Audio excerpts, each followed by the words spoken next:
Good afternoon, parents. Today we're at the beautiful campus of Greenwood High International School, Bangalore. So let's go explore the campus.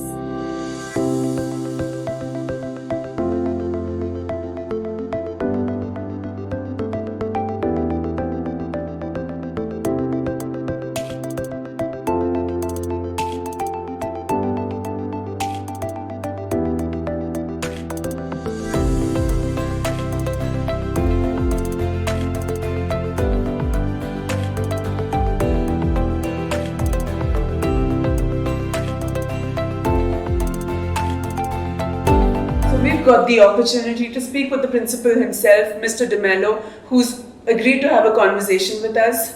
Thank you, sir, for giving us your time. Thank you. So I'd like to know a little about the school.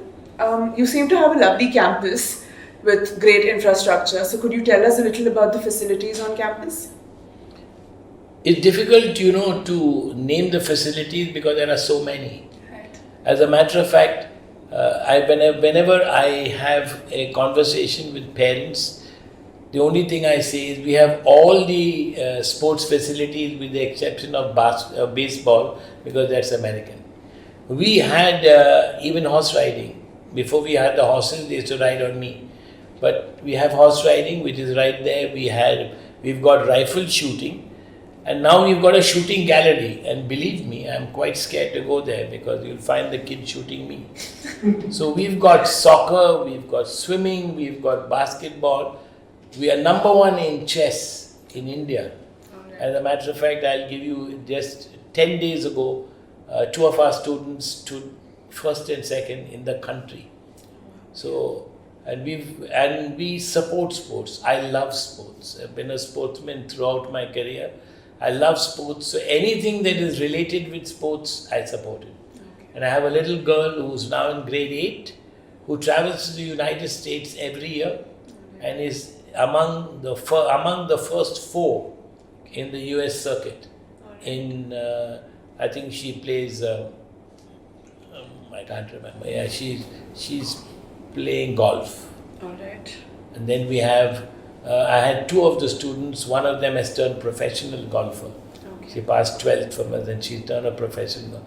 So facility-wise, Greenwood has all the facilities that are there, and for a child to enjoy their life. All right. So could you tell us about the philosophy of your school?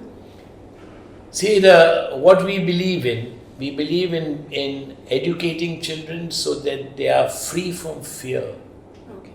There's not a single child in this school who is scared because not a hair of that child will be touched. And we build them into citizens of tomorrow. So that's important for us. The child should be happy, fearless, and built to be citizens of tomorrow. That's the philosophy of this school. And the USP, as I keep telling everyone, is happiness. In happiness, you can get anything out of a child. The child is not happy, you can get nothing. Yeah. All right, so this year, sir, we've been hit by the COVID-19 pandemic, which has required learning to go digital completely. So how difficult or easy was this transition for you? Actually, if you ask me, the carpet was pulled from below our feet. We didn't even know that this was happening. And I can still remember in early February, I was talking to grade 12 in the right outside, and we were supposed to go to Bali. Okay. And I said, COVID is not in Bali, so why bother about it? And nobody even thought that this would happen. And hardly at the end of February, we were staring at a pandemic. Right. But I must congratulate my teachers who just took this off, straight from the classroom to digital.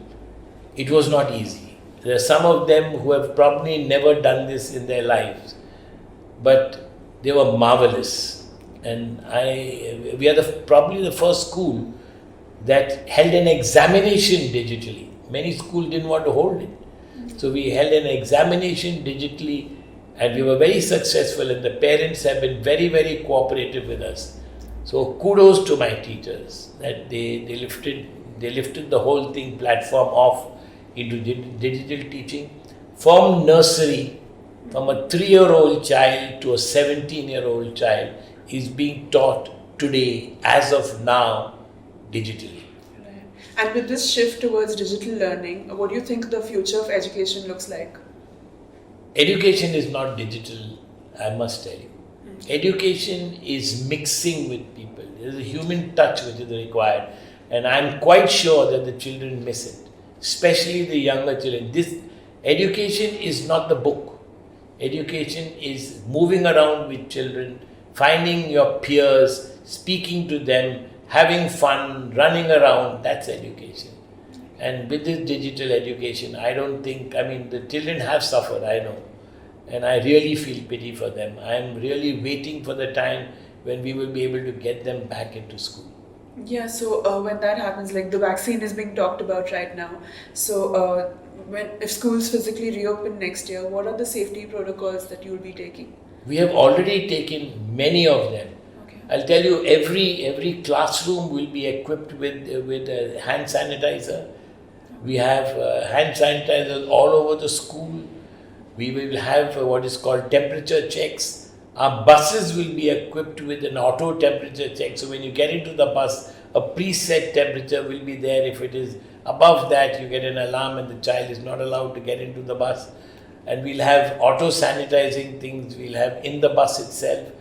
And we've also tried to keep a distance between the two children so that they will not mix. But we hope and pray that the vaccine will come soon and we'll get the kids back to school. All right. So with kids being stuck for almost a year at home now, there's been this huge restriction on their physical activities, and the mental health has also been impacted largely. So how are you going to deal with this once school reopens? We are dealing with it now. Okay. Okay, because we have our counselor, Mr. Ashlin, who's actually full-time dealing with this. There are many problems that children face at home. Sometimes the atmosphere at home is not one of the most pleasant things going, and they long to be in school, but they can't.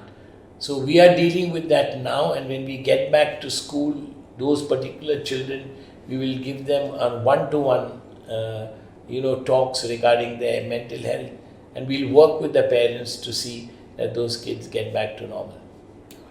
So you must be having a lot of international students on campus. So how do you bridge the culture gaps between students? You see, we celebrate all the festivals for all the students. Okay. Now, building the gap is by communicating with them and making them feel at home. Right. So, for instance, when we have Thai students, we have Songkran, which is the biggest festival in Thailand. And we really play it the way they do it. And then we make special dishes for them so they don't feel that they are lost.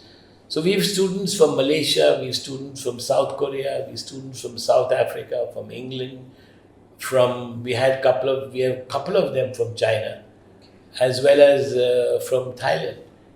And we had some from Sri Lanka as well. So each festival is celebrated. And the IB's interdisciplinary curriculum is so made that we take all this into consideration. So you hardly have the student really feeling that he is not here. So we try to keep them, we speak with them, and they come here because they require to learn English, and we see that they learn English so that they really do not feel lost in this school at all. So, sir, coming to our last question, what is the one message you'd like to give to our viewers today? I would like to tell all the children we love you, and don't ever fear a principal. Because a principal is not somebody to be feared. A principal is somebody to be revered and loved. That's all. Thank you. So now you know principals are not to be feared. You can always come to the campus of Greenwood High International School to explore the campus and have a chat with Mr. De Mello. Thank you.